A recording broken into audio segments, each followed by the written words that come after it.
निस्बत तेरी और नातिके कुरान तू उन्हों के निज़ा पर तेरा कुरान सुनाना। আমি নিজে হযরত হুসাইন হুজুরের মাথা মুবারক যেখানে দাফন করা আছে জিয়ারত করে এসেছি। আল্লাহ হুজুর কারবালার ময়দানে হুজুর পাকের মাথা মুবারকটা কেটে আলাদা করে দেওয়া হয়েছিল আর নেজার উপরে লাগিয়ে দেওয়া হয়েছিল।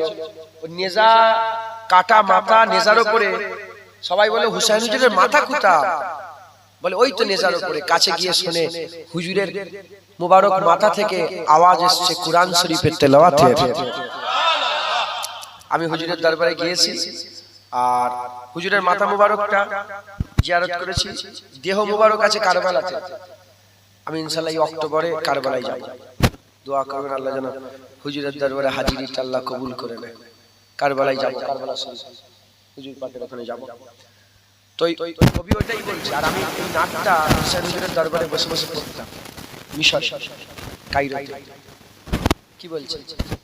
कुरान से है निस्बत तेरी और नातिके कुरान तू कुरान से है निस्बत तेरी और नातिके कुरान तू उन्हों के निज़ा पर तेरा कुरान सुनाना याद है।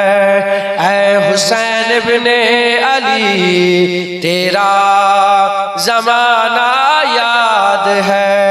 अल्लाहुम्मा सल्ले अला सय्यिदिना